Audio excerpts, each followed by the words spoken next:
Class 10th chemical reaction and equation chapter, उसके अगर मैं आपको बोलूँ 5 क्वेश्चन दूंगा और उन्हीं में से आपका मिड टर्म हो, फाइनल एग्जाम हो या फिर कोई यूटी हो, सारे के सारे पेपर उसी में से बनने वाले हैं। तो देखो भाई कौन से 5 क्वेश्चन हैं यहाँ पर देखें।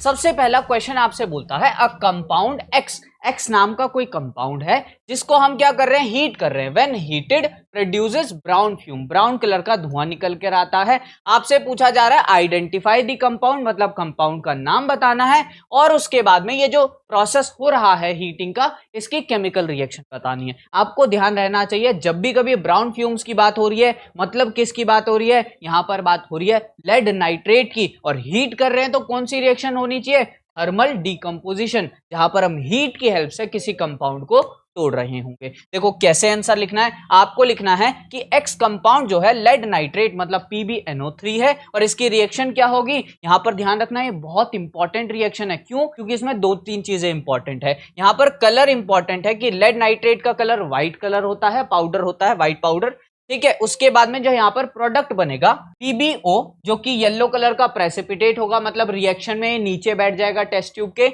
और NO2 जो कि ब्राउन कलर का धुआं आने वाला है। अब ये ब्राउन कलर का धुआं हो या फिर येलो कलर का प्रेसिपिटेट हो, इनके नाम से आपके पेपर में क्वेश्चन पूछा जाएगा। अगली चीज, इसकी बैलेंसिंग भी थोड़ी कॉम्प्लिकेटेड है, तो आप डायरेक्ट याद रखना कैसे, 224 2 2 4, बस इतना आपको याद रखना है। अब आते हैं हम नेक्स्ट चीज पे। नेक्स्ट चीज क्या है, a compound Y when heated produces gas, कौन सी गैस प्रोड्यूस कर रहा है, विद पंजेंट स्मेल, ऐसी गैसेस जिनसे कि बिल्कुल ये लगा लो नाक के बाल जल जाए, है ना, तो वो वाली पंजेंट स्मेल प्रोड्यूस हो रही है कौन से, वाई कंपाउंड को हीट करने से। आपसे पूछ रहा है वाई कंपाउंड है क्या और उसकी केमिकल रिएक्शन बताओ। सेम इसी तरह का क्वेश्चन है। आपको क्या करना है भाई, आपको ध्यान रहना चाहिए जब भी कभी पंजेंट स्मेल की बात हो, जैसे आपने ब्राउन फ्यूम से याद रखा लेड नाइट्रेट, पंजेंट स्मेल से आप याद रखोगे FeSO4.7H2O, क्योंकि क्या होता है, फेरस सल्फेट के क्रिस्टल्स होते हैं।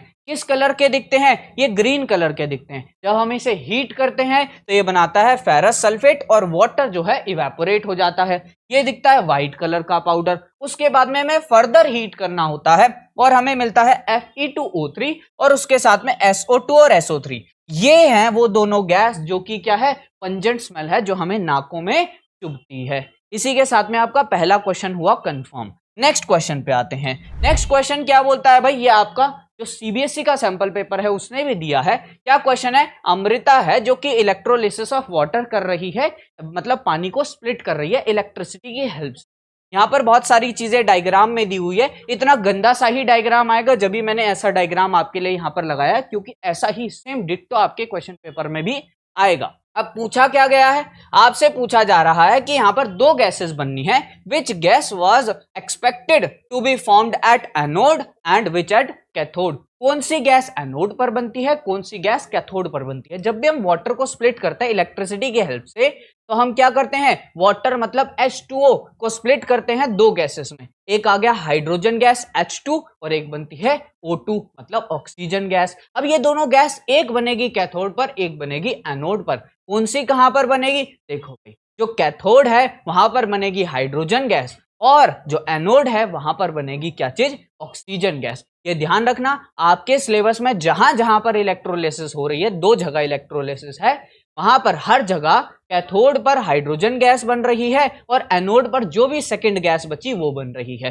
ठीक है भाई, तो यहां पर आंसर कैसे लिखना है, आपको सिंपल, ज्यादा नहीं लिखना, आपको सीधा बताना है एनोड पे बन रही है ऑक्सीजन, कैथोड पर बन रही है हाइड्रोजन। ज्यादा मत लिखना, क्योंकि साइंस के क्वेश्चन टू दी पॉइंट आते हैं, तो टू दी पॉइंट बताओ, ज्यादा अंग्रेजी नहीं लिखनी है, क्या पता नंबर काट ले, है ना। अगली चीज पे आते हैं, why did the bulb not glow when Amrita pass the electricity through distilled water. मतलब यही जब प्रोसेस कराया जा रहा था और यहाँ पर बिल्कुल साफ पानी लिया गया, तो ये रिएक्शन नहीं हुई, यहाँ पर बल्ब ग्लो नहीं हुआ, ये प्रोसेस कंप्लीट नहीं होगा, मतलब रिएक्शन ही नहीं हो पाएगी।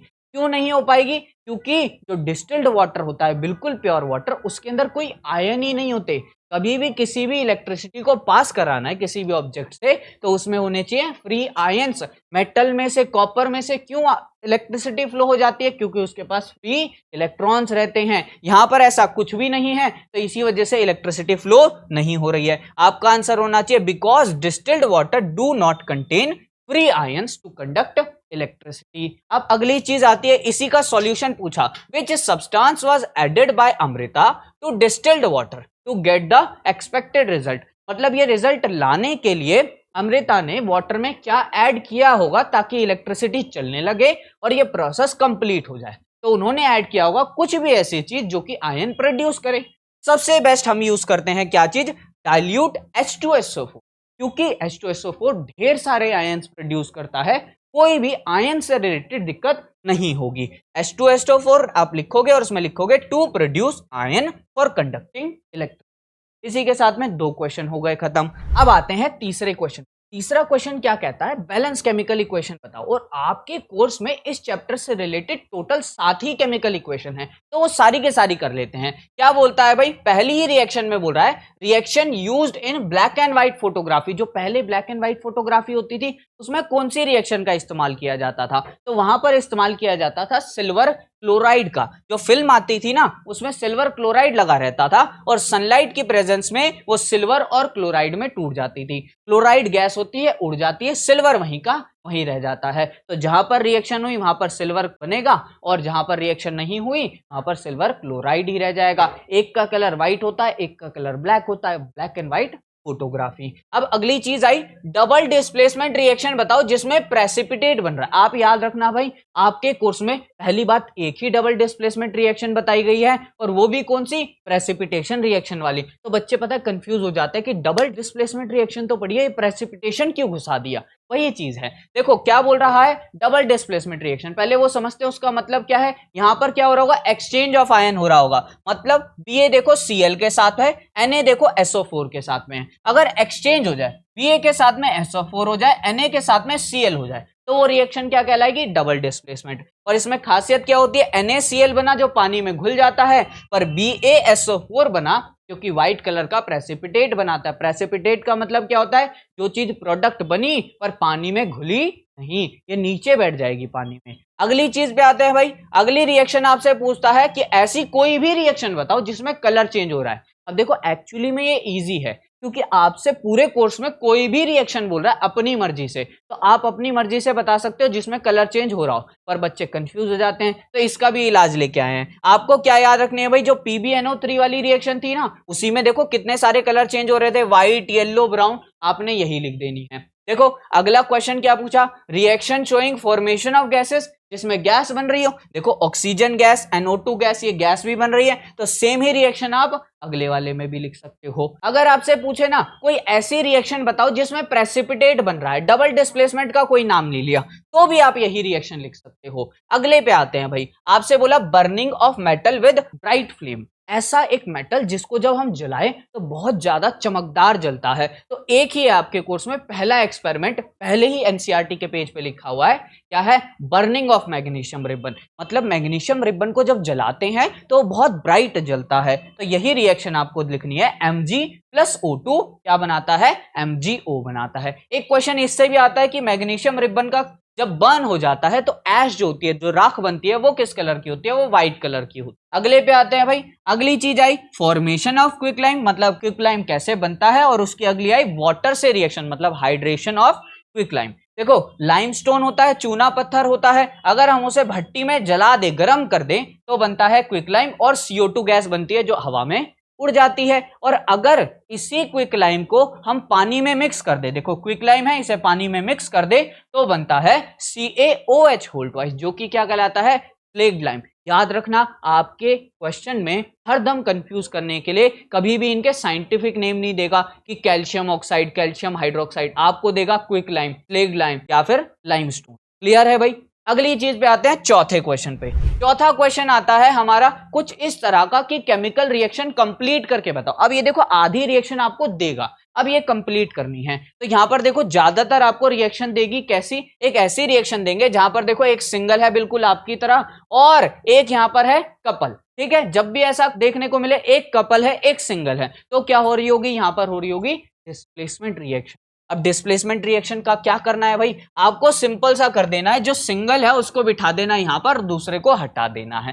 ठीक है भाई। अब ये चीज जब कर रहे होगे तो आपको चेक करना पड़ेगा रिएक्शन हो भी रही है कि नहीं हो रही। क्योंकि कई बार ऐसा क्वेश्चन आ जाता है जिसमें लिखना होता है नो रिएक्शन और बच्चे उसमें जबरदस्ती रिएक्शन बनाकर आ जाते हैं। ट्रिक भी बताऊंगा कैसे याद रखनी है। तो यहां पर सबसे पहले मैं बता देता हूं भाई आपका आंसर क्या आना चाहिए। आपको बस एक्सचेंज करना है। Na को Cu की जगह रखा तो क्या आ जाएगा भाई NaSO4 आएगा। अब बच्चा सोचेगा NaSO4 हो गया आंसर, नहीं, आपको Na2SO4 लिखना पड़ेगा क्योंकि यहां पर आपको वैलेंसी का भी ध्यान रखना पड़ेगा। देखो यहां पर क्या करना है, आपको Na2SO4 लिखना है क्योंकि Na की वैलेंसी क्या होती है भाई, Na की वैलेंसी होती है 1 और SO4 की होती है 2। जब एक्सचेंज करोगे तो आ जाएगा Na2SO4। अगली चीज पे आते हैं। आपको बोला भाई आयरन सल्फेट और जिंक की रिएक्शन कराई, बस एक्सचेंज कर दिया, आयरन की जगह जिंक रख दिया और जिंक की जगह आयरन रख दिया। अगली चीज पे आते हैं भाई, एल्यूमिनियम की कैल्शियम से रिएक्शन कराई, बस यही देखना है क्योंकि कैल्शियम रिएक्टिव है तो एल्यूमिनियम की जगह ले लेगा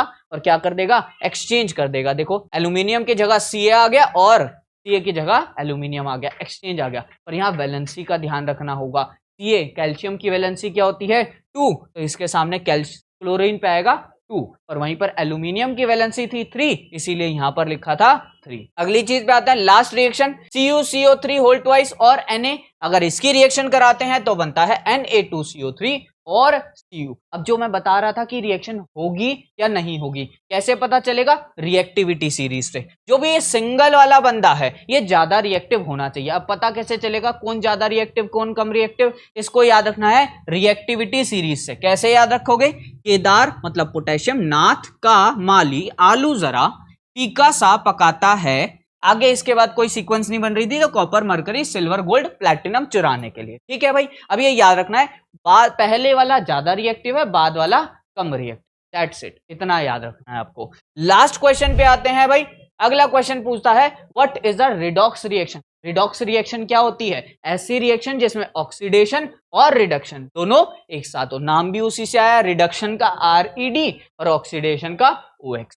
क्लियर है भाई। अब इसका एग्जाम्पल के साथ बोल रहा है, एक्सप्लेन विद द एग्जाम्पल, और आपको लेबल करना है ऑक्सीडेशन और ऑक्सीडाइजिंग एजेंट और रिड्यूसिंग सब्सटेंस। देखो आपने पहले रिएक्शन की डेफिनेशन लिख दी, उसके बाद में एक एग्जाम्पल लिखना है। आपको हरदम यही एग्जाम्पल लिखना है क्योंकि और भी एग्जाम्पल हैं, पर सबसे ज्यादा जो टीचर्स को फेवरेट रहता है यही रहता है, तो आप वही वाला लिखो जो टीचर को पसंद है। ठीक है, क्यों, देखो MnO2 और 4HCl मिलकर बनाता है MnCl2, H2O और Cl2। यहां पर देखो Mn के साथ में ऑक्सीजन जुड़ा हुआ था, यहां पर आकर हट गया, यहां पर ऑक्सीजन रिमूव हुआ तो रिडक्शन हुआ है।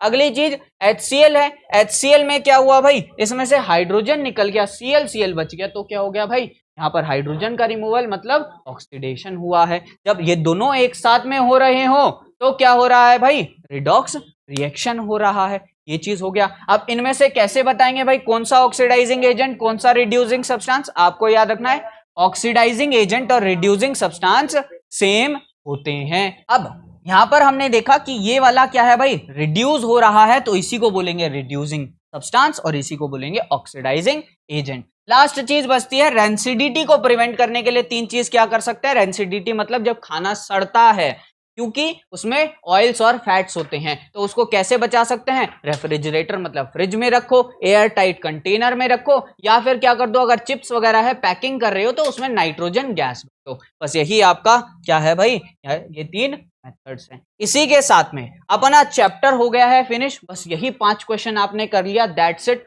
आपका सारे के सारे जितने भी आप टेस्ट देंगे सबके क्वेश्चन इन्हीं में से आएंगे, बस इन्हीं को रिपीट करना। और इसी के साथ में अगला chapter acid basis and salts यहां पर लगा दिया, इसके भी सारे के सारे क्वेश्चन देख लेना। मिलते हैं आपसे अगली वीडियो में, तब तक के लिए जय हिंद जय भारत।